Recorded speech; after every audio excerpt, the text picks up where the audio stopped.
Welcome back. Continuation of direct to indirect. మనం direct to indirect continuation లో ఉన్నాం. So there are other sentences. So we must know how we have to change the tenses here too and the time also. అంటే ఇక్కడ మనం tense ఎలా change అవుతుంది, time ఎలా change అవుతుంది కూడా we have to know that. See, in the first sentence, see, he said, comma, I will win the race. ఇది మనకి future tense లో ఉంది. He said, I will win the race. It is in future tense. అంటే మన previous classes లో మనం తెలుసుకున్నాం, will వస్తే indirect speech లో అది would లాగా చేంజ్ అవుతుంది. So according to the rule we are actually putting the same in indirect speech. So he said that, so that is optional. He said he would win the race, or he said that he would win the race. He said that he would win the race. So the next example, he said to Ramesh, I will buy a car. It is in past tense. Sorry, it is in future tense, simple future. See, he said to Ramesh, I will buy a car. So he told Ramesh that he would buy a car. So he said to Ramesh, then Ramesh ki cheppadu nenu future lo car kontanu ani. So he told Ramesh, Ramesh ki cheppadu atanu future lo car kontadu ani. So will changes into would. He would buy a car. So next example, Revant said to me. So Revant said to me, నాకు చెప్పాడు, I will bring lunch box for you tomorrow. I will bring lunch for you tomorrow. So Revant said to me, Revant నాకు చెప్పాడు, I will bring lunch for you tomorrow.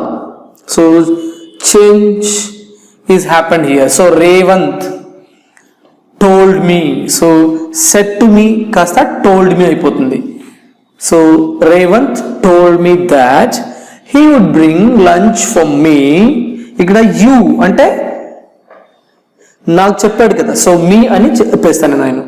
So Revant told me that he would bring lunch for me the following day or the next day. Tomorrow ni next day అనొచ్చు, the following day. So Revant told me that he would bring lunch for me the following day. So ఇక్కడ మనం గమనించాల్సింది ఏంటంటే, so we should understand ఎవరు ఎవరితో చెప్పారు అనేది కూడా it's very important. So Revant said to me. So said to me అనేది అర్థం చేసుకోవాలి. So I will bring lunch for you tomorrow. ఇక్కడ సెట్ టు మీ అంటే ఆ మీకే చెప్పాడు, ఎస్. సో ద సేమ్ అది ఆ విధంగా మనం చేంజ్ చేయగలిగాం. So we have to understand the reported speech, I mean the direct speech clearly whom he has spoken అనేది, or else we actually find difficult to change into indirect speech. అంటే మనం అది ఎవరితో చెప్పారనేది తెలియకపోతే ఇండైరెక్ట్ స్పీచ్లో మనం కొన్ని mistakes చేసే chances ఉంటాయి. So we have to understand that clearly, and we have to understand the time clearly, we have to understand the tense clearly. Then only we can make perfect sentence into indirect speech, in indirect speech. See next example, he said, I may be on leave this week. I may be on leave this week. He said, I may be on leave this week. So he said that he might be on leave that week. So here this becomes that. మనం previous rules లో చూసుకున్నాం, timing rules. So this week becomes that week. So next, last example. She said, I must go home now. She said, I must go home now. So ఇప్పుడు చూడండి, నేను ఇప్పుడు ఇంటికి కంపల్సరీగా వెళ్ళాలి అని చెప్పేసింది. So she said that optional. She had to go home then. So now according to the rule becomes then in indirect speech. Rule prakaram now then ga maripotundi. So she said I must go home now. Indirect speech lo she said that she had to go home then. Thank you for watching. This is Pallavi from VRR Tutorials. English and అలాగే Hindi languages కి ఉన్న importance ఏంటి and అలాగే ప్రస్తుతంలో మనకి English and అలాగే Hindi languages ఎంత అవసరం అనేది అందరికీ తెలిసిన విషయమే కదండి. సో ఈ హిందీ అండ్ అలాగే ఇంగ్లీష్ లాంగ్వేజ్ నేర్చుకోవడానికి మనం ఎలాంటి వేస్ ఫాలో అవుతున్నామండి ప్రస్తుతంలో? మొదటిది అయితే బుక్స్ పర్చేస్ చేస్తున్నాం, లేదు అనుకుంటే ఇన్స్టిట్యూట్ కి వెళ్ళి నేర్చుకుంటున్నాం. సో ఈ బుక్స్ పర్చేస్ చేసినప్పుడు మనకి ఆ బుక్స్ లోని చాలా లిమిటెడ్ నాలెడ్జే ఉంటుందండి. అండ్ అలాగే లిమిటెడ్ నాలెడ్జే నేర్చుకుందాం అనుకున్నా అది మనం ప్రాక్టీస్ చేస్తున్నప్పుడు మనకి చాలా డౌట్స్ అనేవి అరైజ్ అవుతాయి. మనకు ఆ డౌట్స్ క్లారిఫై చేయడానికి ఎవరైనా ఉంటున్నారా?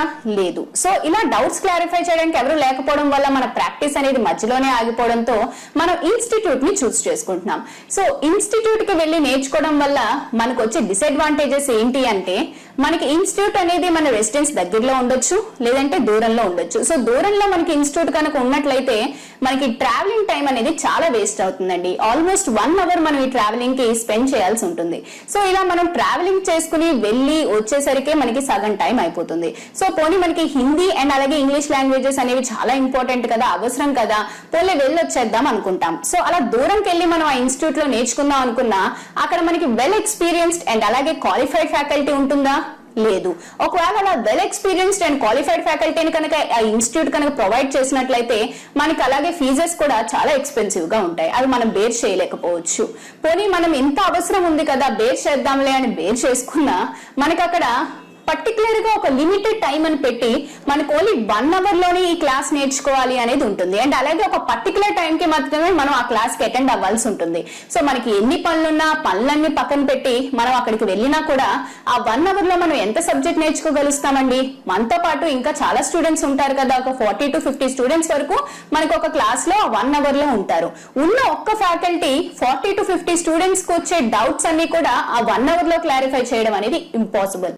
సో మీకు ఈ ప్రాబ్లమ్స్ అన్నిటికీ కూడా ఒకటే సొల్యూషన్ అండి, అదే విఆర్ఆర్ ట్యుటోరియల్స్ వాట్సాప్ గ్రూప్. ఈ వాట్సాప్ గ్రూప్ అనేది బోత్ ఇంగ్లీష్ అండ్ అలాగే హిందీ లాంగ్వేజెస్ కూడా అవైలబుల్ గా ఉందండి. సో మీకు ఈ వాట్సాప్ గ్రూప్ వల్ల వచ్చే అడ్వాంటేజెస్ అండ్ బెనిఫిట్స్ ఏంటి అంటారా? అవేంటో నేను చెప్తానండి. ముందుగా మీకు ఇన్స్టిట్యూట్ కి ఎక్కడికైనా వెళ్ళి నేర్చుకోవాలి అంటే మీకు ఆ ట్రావెలింగ్ టైం ఏదైతే ఉందో అది మీకు వేస్ట్ అయినట్లే కదండి. ఇక్కడ మీకు ఆ ప్రాబ్లం ఉండదు. మీరు ప్రపంచంలో ఎక్కడున్నా సరే మీతో పాటు మీ మొబైల్ ఉంటే మీరు క్లాస్ రూమ్ లో ఉన్నట్లేనండి. అండ్ మీకు ఇక్కడ క్వాలిఫైడ్ అండ్ వెల్ ఎక్స్పీరియన్స్డ్ ఫ్యాకల్టీని ప్రొవైడ్ చేయడం జరుగుతుంది. అండ్ అలాగే మీకు వెల్ ఎక్స్పీరియన్స్డ్ అండ్ క్వాలిఫైడ్ ఫ్యాకల్టీని ప్రొవైడ్ చేస్తూ కూడా మీకు చాలా తక్కువ ఫీజే ఛార్జ్ చేయడం జరుగుతుందండి. అంటే ఇక్కడ మీకు టైం అలాగే మనీ సేవ్ అవుతుంది. అలాగే మీకు బెస్ట్ నాలెడ్జ్ అనేది వెల్ ఎక్స్పీరియన్స్డ్ అండ్ క్వాలిఫైడ్ ఫ్యాకల్టీతో జరుగుతుంది. అండ్ మీకు డైలీ ఈ వాట్సాప్ గ్రూప్స్ లోని క్లాసెస్ అనేవి అప్లోడ్ అవుతూ ఉంటాయండి. అండ్ మీకు డే మొత్తం మీద 12 అవర్స్ మీకు ఫ్యాకల్టీ అవైలబుల్ గా ఉంటారు. సో మీరు 12 అవర్స్ కూడా ప్రాక్టీస్ చేసుకుని మీరు ఈ 12 అవర్స్ లో ఎప్పుడైనా కూడా డౌట్స్ అనేవి పోస్ట్ చేయొచ్చు, క్లారిఫై చేయడం జరుగుతుంది.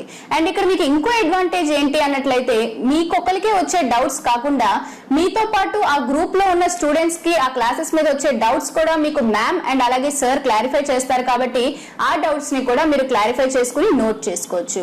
సో మీకు ఈ వాట్సాప్ గ్రూప్ వల్ల చాలా అడ్వాంటేజెస్ ఉన్నాయండి. ఈ స్పోకెన్ హిందీ అలాగే స్పోకెన్ ఇంగ్లీష్ వాట్సాప్ గ్రూప్స్ లో మీరు జాయిన్ అవ్వాలనుకుంటే కాల్ చేయండి 9603339977.